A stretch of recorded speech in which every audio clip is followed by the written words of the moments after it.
नमस्कार प्रिय छात्र और छात्राएं, मैं जितेंद्र कुमार रावत अमन कंप्यूटर शॉर्ट हैंड सेंटर आपका हार्दिक स्वागत करता है।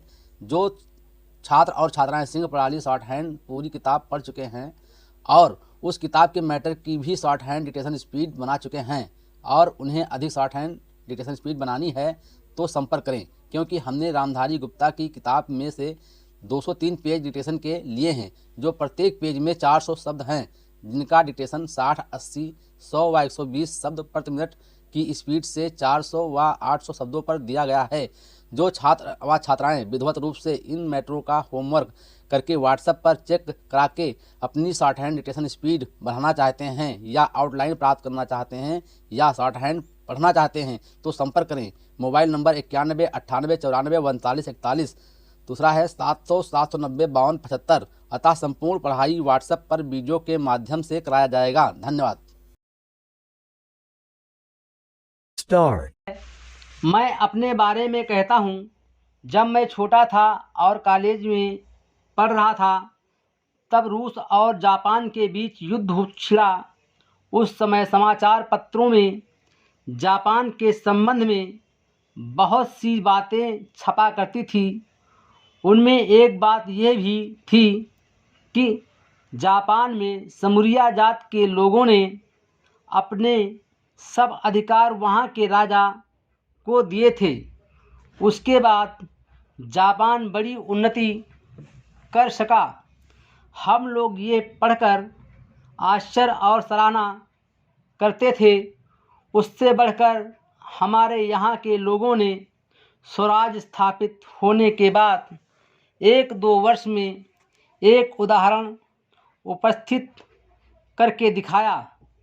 हम भी अपने हजारों वर्षों के इतिहास को नहीं भूलेंगे।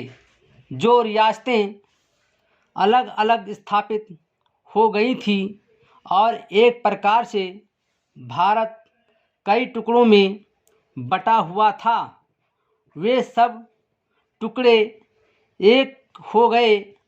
आज ब्रिटिश भारत और देशी रियासतें मिलकर एक हो गई हैं।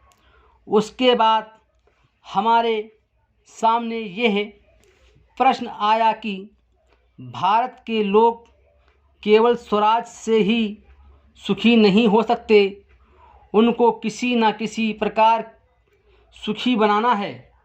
इस संबंध में सरकार ने अपनी ओर से प्रायः सभी राज्यों में जिम्मेदारी और जागीरदारी उन्मूलन के कानून उपस्थित किए और वे कानून पास हुए।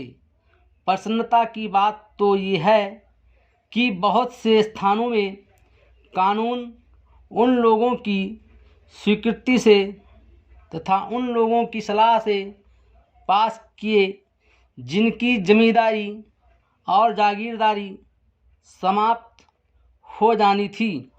ये भी देश प्रेम का उदाहरण है। उन लोगों ने अपनी संपत्ति का त्याग इसलिए किया कि उससे सारे देश को लाभ पहुँचे। वो काम भी लगभग पूरा हो गया और पूरा होता जा रहा है। हमारे सामने मार्ग प्रशस्त हैं और अब हमें इस पर चलने की शक्ति चाहिए। हम में परस्पर कभी कभी इस प्रकार की संकुचित धार्मिक अथवा सामाजिक भावना देखने में आती है, जिसके कारण कभी कभी लड़ाई झगड़े हो जाते हैं। हम इस चीज़ को भी दूर करने का प्रयत्न कर रहे हैं। हमारे संविधान में स्पष्ट बता दिया गया है कि कोई चाहे किसी भी धर्म का क्यों ना हो, किसी भी जाति का क्यों ना हो, इस देश में सबको समान अधिकार है। गरीब से गरीब आदमी को भी वही एक वोट देने का अधिकार है जो कि राजा साहब को है या मुझे। धर्म के नाम पर किसी प्रकार का भेदभाव नहीं किया जाता है। Full stop.